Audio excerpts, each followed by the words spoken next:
가야바의 하녀. 이 가야바의 하녀는 사탄의 도구가 되어 구세주에게 도전한 여인입니다. 예수님의 12 제자 중 베드로를 그 대표자로 선정하기로 주저하는 사람은 별로 없을 것입니다. 갈릴리 호수에서 나를 따르라는 예수님의 부름에 응하여 배와 그물을 버리고 주님의 제자가 된 그는 가장 열정적으로 주님을 사랑했으며 모든 일에 언제나 앞장섰기에 베드로가 예수님의 수제자이며 또 12 사도의 대변인이라 말에 무리가 없기 때문입니다. 그러나 베드로가 주님의 소속 사도에서 진가를 드러낸 것은 주는 그리스도시요 살아계신 하나님의 아들이시니이다 라는 그의 신앙 고백이라고 볼 수 있습니다. 그것은 그가 예수님의 신분을 정확히 알고 있었을 뿐만 아니라 주께서 하나님의 아들이심을 밝히 그에게 필연적으로 다가올 환난과 핍박을 두려워하지 않는 점에서 진정 위대한 신앙 고백이었습니다.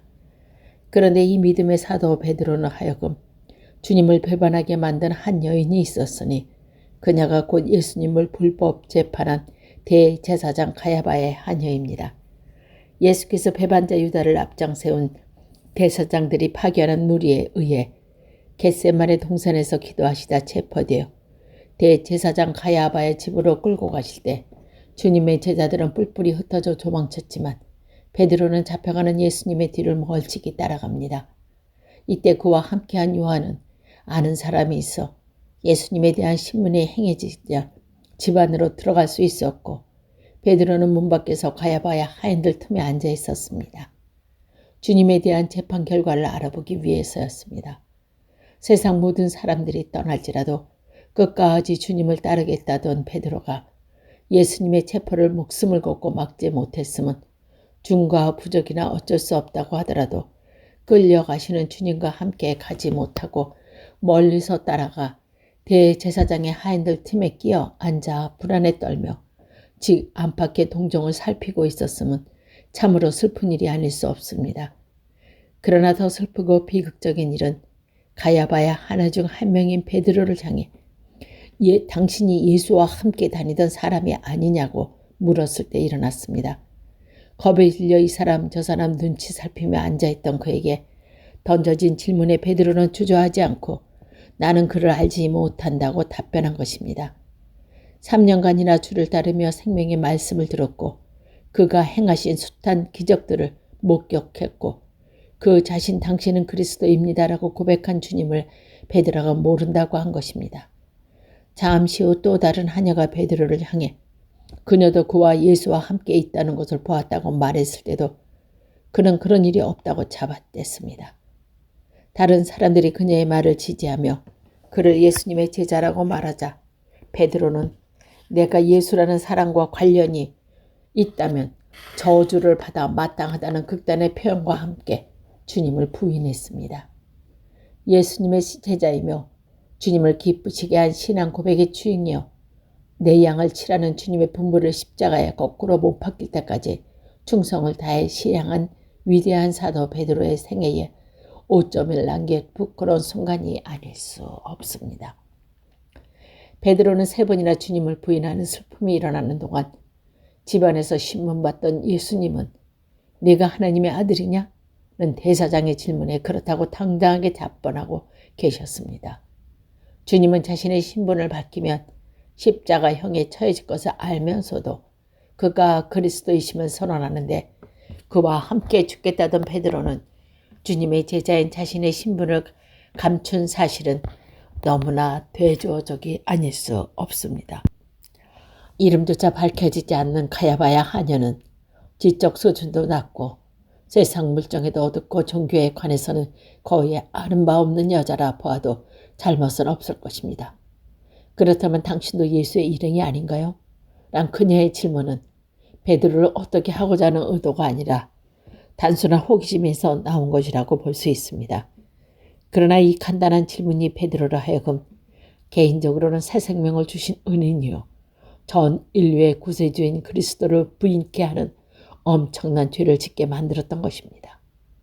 복음서에 등장하는 대부분의 여인들은 주님을 사랑하고 섬기며 주님께 헌신적인 충성을 바쳤습니다. 그러나 가야바야 하녀는 주께서 목숨을 바쳐 이루신 구원의 기쁜 소식을 땅끝까지 전달할 베드로는 일시적이긴 하지만 거꾸로 뜨린 사탄의 이용물이 된 것인데, 우리는 누구나 이 여인처럼 자신도 모르게 하나님께 도전하며 사단이 원하는 대로 주님의 인류 구원 사역을 저지시키려는 엄청난 죄악을 저지를 수 있음을 기억해야겠습니다. 가야바야 하냐가 얼마나 잘못된 일을 했는가는 그때부터 900년 전 시리아에 포로되었던 한 유대인 소녀가 한 일과 비교해보면 명백히 드러납니다. 이 역당에서 나아만 장군의 하녀가 되었던 그 소녀는 하느님을 모르던 나아만을 이스라엘에 보내 여호와를 만나게 만들었습니다. 그러나 가야바야 하녀는 자기 땅에 살면서 예수님을 대적하는 일에 앞장섰으니 두 여인들이 한 예의 차이는 실로 큰 것입니다. 자신도 모르게 하나님을 슬프게 하고 사단을 기쁘게 한 가야바 하녀의 행위는 우리 모두에게 경정이 되어야 하립니다. 빌라도의 아내. 빌라도의 아내는 예수님을 위해서 탄원서를 제출한 여인입니다. 복음이 증거되는 곳마다 그 이름도 함께 전하리라고 예수께서 말씀하신 복된 여인이 있으니 나사로 동생 마리아가 그 장본입니다. 한편 주님이 그렇게 말씀하지 않으셨는데도 믿는 이의 가슴마다 기억할 수밖에 없는 또 하나의 인물이 있으니 그 이름은 본디오 빌라도이다. 마리아와 빌라도 둘 다 우리들의 마음에서 지워버릴 수 없는 이름들이지만 그 이유는 다르다. 마리아는 그녀가 소유한 값비싼 향유를 아낌없이 예수의 발에 뿌림으로 십자가로 향하는 주님을 기쁘시게 해드렸기 때문에 복음과 동행하는 축복받은 여인이 되었지만, 빌라도는 예수님의 십자가를 보낸 죄인으로서 역사에 그 이름이 남게 된 사람이니 말이다. 역사가 존속하는 한 그 이름이 기록된다는 점과 같지만 하나님의 영광 속에 또 다른 하나는 치욕 속에 후세의 그 이름이 전해짐을 생각할 때 빌라도가 그의 법정에 서신 예수님께 사형 선고를 내린 것은 천주의 하늘 남긴 용서받지 못할 죄임에 틀림없다. 그런데 빌라도에게는 수치스럽고 무거운 죄악을 물리칠 기회가 있었다. 빌라도가 예수에 대한 선고를 놓고 고민하고 있을 때 그의 아내가 주님의 의로우신 분이니 유죄 판결을 내려서는 안 된다고 알려왔을 때가 바로 그때였다. 겟세마네 동산에서 체포되어 대제사장 가야바의 집으로 끌려가 불법 신문, 산헤드린 공회가 밤중에 죄인을 공식 신문하는 것은 위법이었다. 불법 신문을 받으신 예수께서 로마의 제5대 유대 총독 빌라도 앞에 섰을 때 그에 대한 기소는 민중 선동의 죄, 로마 황제에 대한 불복죄, 그리고 이단죄였다. 어느 것 하나라도 유죄가 인정되면 사형에 해당하는 중한 죄들이었다. 그러나 예수님을 신문한 빌라도는 그가 유대의 지도자들을 질투하기 위한 희생제물이 된 것을 간파했다. 더 높은 정치적 지위를 활보하기 위해 평생을 기회주의자 자세로 유지했던 목적을 달성하기 위해서는 수단 방법을 가리지 않고 살아온 빌라도에게 그 앞에 선 유대인의 왕이라는 예수님이 바리새인들과 사두개인들의 공동의 적이기에 제거될 운명에 처한 것을 발견하는 데는 많은 시간이 걸리지 않았던 것이다. 따라서 예수님을 사형에 처한다면 로마법에 위반되는 비록 무뎌진 양심을 지닌 빌라도일지라도 알고 있었다. 더욱이 그에 대한 생사권을 쥐고 있는 총독 앞에서 무죄를 주장하며 석방을 요구하는 대신 하나님 나라의 진리를 말하는 예수님의 영권에 압도적 빌라도는 유대인들이 요구대로 선뜻 예수님께서 유죄 판결을 내릴 수 없었다. 그렇다고 주님을 무죄 방면할 용기도 빌라도에게는 없었다. 예수님의 처형을 요구하는 군중들의 외침과 그래서는 안 된다는 양심의 속임수를 들으며 빌라도는 정치적 특유의 특성을 발휘하며 예수님을 매질한 후에 당면하자는 탄압안도 제시했다. 그러나 예수님의 죽음을 원하는 군중들은 빌라도의 절충안을 받아들이지 않았다. 이때 빌라도는 그의 아내가 보낸 긴급 메시지를 접하게 된다. 당신은 그 죄 없는 사람에게 상관하지 마세요. 지난밤 꿈에 내가 그 사람 때문에 많은 고통을 받았어요. 라는 내용이었다. 남편에게 예수님을 처형해서는 안 된다는 전가를 보낸 빌라도의 아내는 어떤 여인인가? 흑자는 그녀가 온유한 마음과 아름다운 덕을 지닌 정숙한 여인으로서 포악한 성격의 소유자가 빌라도가 저지르는 수탄 잘못들을 지혜롭게 감싸준 현명한 아내였다고 말한다. 또 어떤 이들은 그녀는 예수님의 숨은 제자로서 사도 바울이 말하는 클라우디가 그녀와 동일한 인물이라고 생각하기도 한다. 하지만 이런 것들은 어디까지나 전설에 의거한 추측이지 증명된 사실은 아니다. 성경이나 다른 역사서의 빌라도의 아내가 그런 여인이었다고 기록된 것이 없기 때문이다. 그녀가 어떤 여인이든 간에 예수님은 의로운 분이니 그에게 유죄 판결을 내려서는 안 된다는 아내의 말을 듣고 빌라도는 주님을 무죄에 박멸하기 위한 마지막 시도를 한다.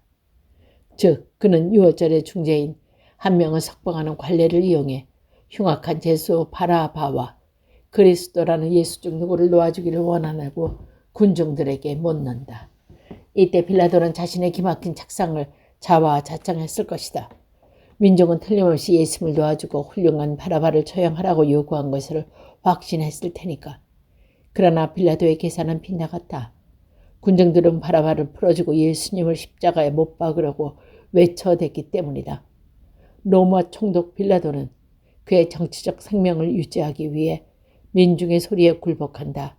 양심의 소리를 잠재우고 아내의 간절한 호소도 무시하고 그 자신이 죄 없다고 인정한 예수님을 십자가에 매달도록 허용한 것이다.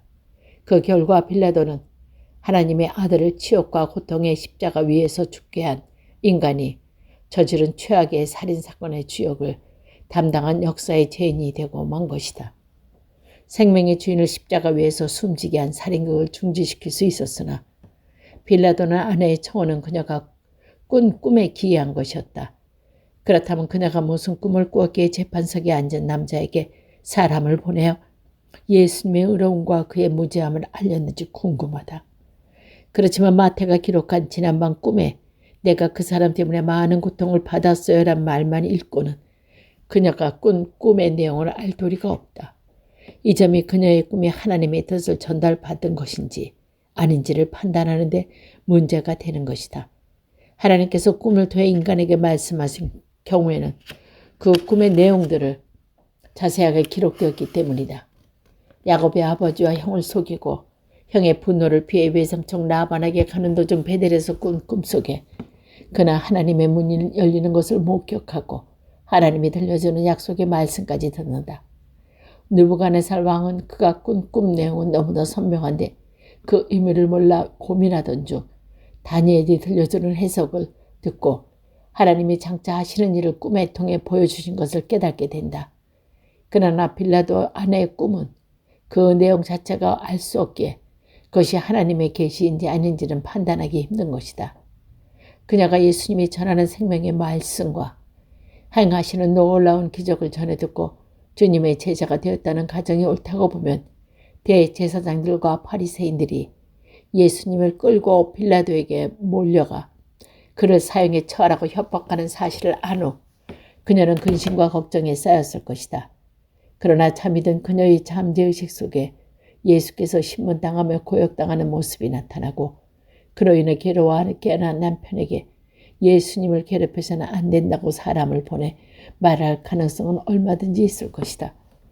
그러기에 빌라도의 아내가 꾼 꿈에서 그녀에게 전해진 하나님의 계시라는 일리가 있고 그 꿈은 순전히 개인적이며 마음으로도 예수님의 섬기나 내놓고 예수님을 섬기지 못하던 한 여인의 주님을 향한 사랑이 그를 공경에 구할 수 있는 권력을 가진 총독 빌라도에게 전달된 것뿐이란 주장도 타당성을 지니고 있다.